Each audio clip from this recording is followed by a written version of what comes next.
the fifth meet of the Speakers Guild. Few updates before we get started. 3 quick updates. The first one is we had a division contest at Pune Southeast Club, Magarpatta City. All together from Division E. Can someone check? It's probably people from TomTom. Okay. So the update on that is in Division E we have 5 clubs including ours, and we had 6 prepared speeches and 8 people contested for table topics. It was really nice meeting people from different clubs and just hearing the experiences they had to share. It was a shame that we couldn't participate, though we had contestants, because of some delayed paperwork from our side. So if you have not yet filled your form, please sign your form and submit it as soon as possible. Looking forward to participate in the next contest. The second update was a lot of people told us that the timing was not great, so we tried to toy around with the timing, and do let us know what you think about this timing. The attendance has not improved drastically, but let's see where that goes. And the third update, the best always for the last, we have good news from down the road. People from the TomTom Toastmasters Club have shown interest in joining this club, so hopefully that will work out, and I think the people who have just come are people from TomTom. So it'll be nice to have some external participation in this group as well. What's TomTom? TomTom is the company down the road where we were supposed to move in, office space. They have those GPS. Like Tom. Yeah, and I think that's it. With that, as a member of the executive committee, I call this meeting to order. I get to do that. And I hand over to the Toastmaster of the day, Toastmaster Govind, to carry on the proceedings. Timing? Yeah, perfect timing. Thank you, Mr. President. So, good afternoon, Toastmasters and guests. Our first afternoon session of the Speakers Guild. So, without further ado, we'll get things started with our first speech of the day, the Icebreaker Project. Our speaker is Geet, someone who enjoys trance music and yoga. Toastmaster Geet. Good afternoon, Toastmasters and fellow guests. My name is Geet. So since this is my first prepared speech, I'm hoping you know a little more about me. Sorry, can you just declare the evaluator as well? Oh, okay, fine. Sorry, my mistake. So, Geet's evaluator will be Industry. Okay. So since this is my first speech, I'm hoping you all know a bit more about me at the end of the speech. So I was born on 15th of December 1989 at the stroke of midnight, and thus began a revolution for my parents. So to be honest, I was a really shy kid in school. I was average at studies. I wasn't interested much in studies, mainly because I was interested in sports. My mother was really worried about this, and she used to send me to a lot of tuitions, English classes, maths classes, and I used to run away from all those, literally. So as a sports fellow, I was involved in table tennis district level from my school. I was playing chess for my school at a district level. I was involved in cricket clubs, football clubs, and lots of other sports. With this came a burden of injuries, which followed me constantly throughout my life. I've broken my nails. That was a very common thing, chipping off of my nails. I've broken fingers. I've broken thumbs. So this thumb had completely turned around, and the doctors had to put in rods to get it fixed. I've had 8 stitches on my scalp. So incidentally, for my ThoughtWorks interview, I had just played football one day before and I had a broken leg. So I had come in with a fracture for my ThoughtWorks interview. So that was really interesting. Right, so after that, I had interest in music. As my name suggests, Geet. My mother was a big fan of music.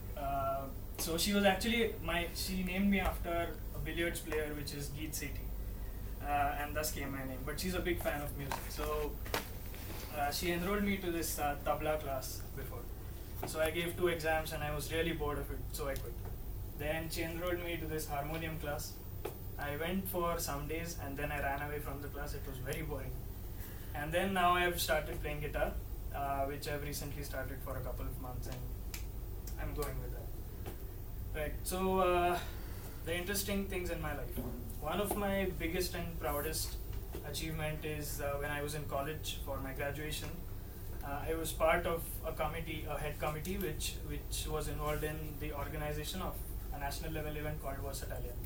So this event had lots of competitions like sports, cultural, technical, and all those things. Right? And lots of Bollywood stars were involved in this. So they came in for promotions of their movies. Mahesh Manjrekar, Manoj Bajpayee, and lots of stars came in. And our aim of this event was to adopt 10 children out of the funding of this event. So we adopted 10 children for a year and sponsored their education for a year. So that was a really proud moment for me. Okay, moving on to my bravest moment. So I was in Goa. I was out with my friends, just roaming around at night, 1 o'clock.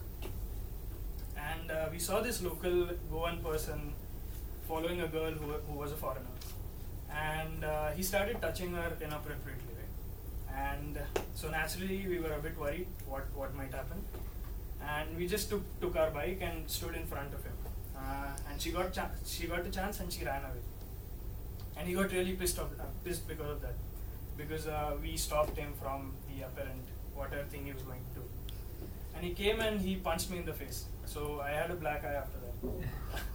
And so me and my friend got down from the bike and we started fighting with him. And eventually we called the cops. We got him arrested and lots of things happened. So that was my bravest moment. Because indirectly we probably saved a life. Right.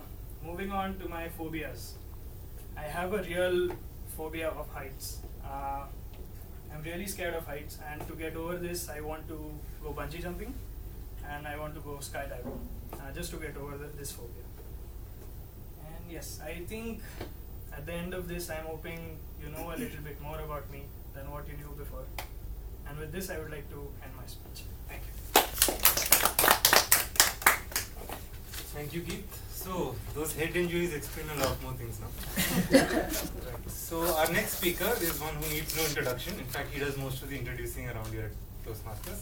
Our president, Dubinsky.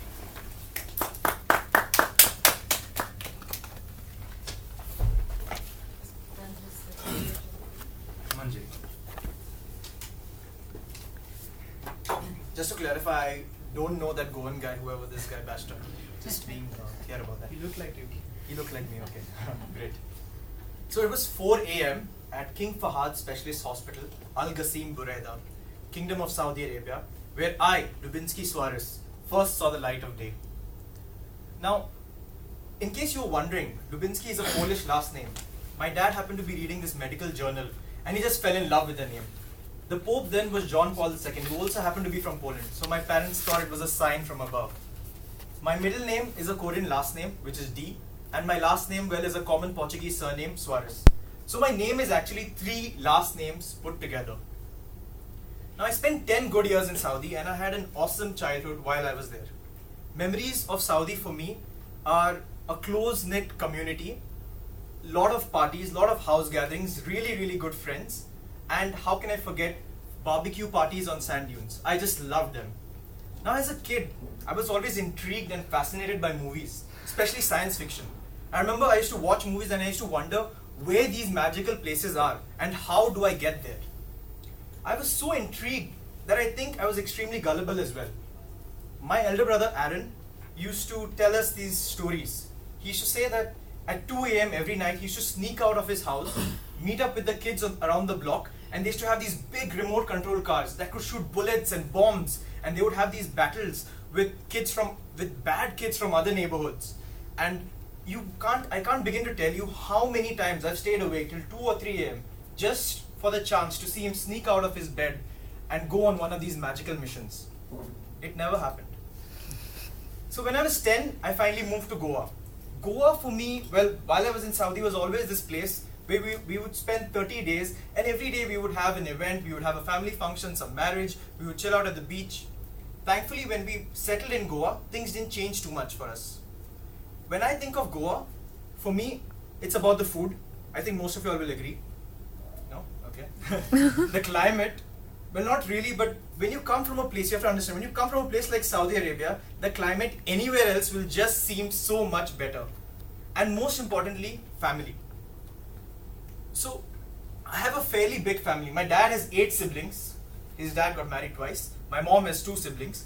So it's a very big family. And when you have such a big family, you tend to meet often because you have birthdays, you have anniversaries, you have christenings, baptisms, confirmations, someone graduates. And the Suarez family just needs an excuse to meet.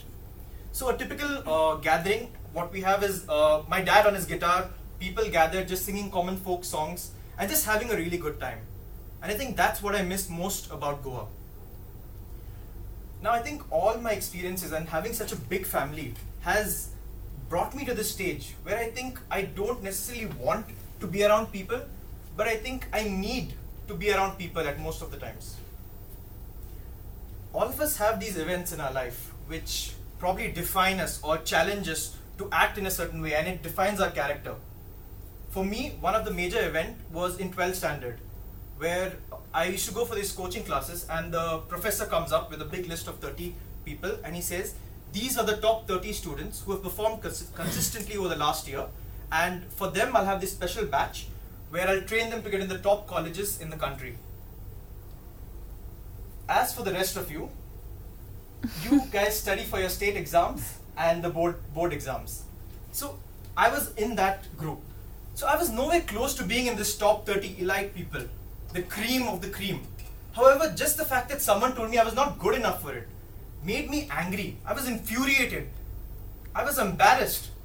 He also told us 3 weeks down the line there would be this test where if you proved yourself, you might get entry into that batch of 30. Now I went home, I literally studied 12 to 14 hours a day. I formed a study club and we studied 12 to 14 hours a day and I came third on that test. Astonishing not just the top 30 and the professors, including my friends who couldn't believe I made it, but mostly I astonished myself.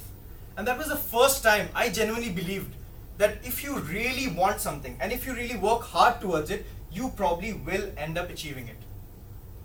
Now that little effort took me to VIT Vellore, where I met some of the most interesting characters, from the most brilliant, intelligent, inspiring people to the extremely shady and weird.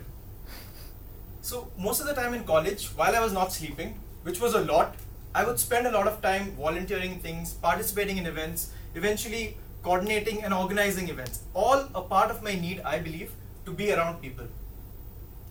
Now the 4 years in VIT were fabulous. However, I won't call them the best years of my life, because I believe the best years of your life are when you realize and decide that the problems that you have are your own, and not because you're born a certain way or you work in a particular company or your politician is an asshole. It doesn't matter. It's when you decide that you control your destiny.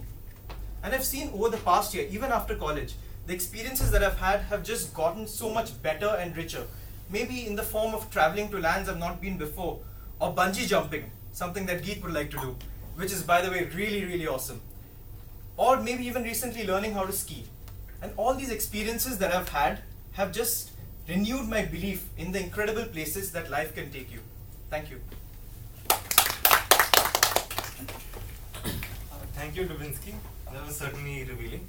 So we're going to take a 4-minute break now, and after that we'll start with the evaluations and then tabletop.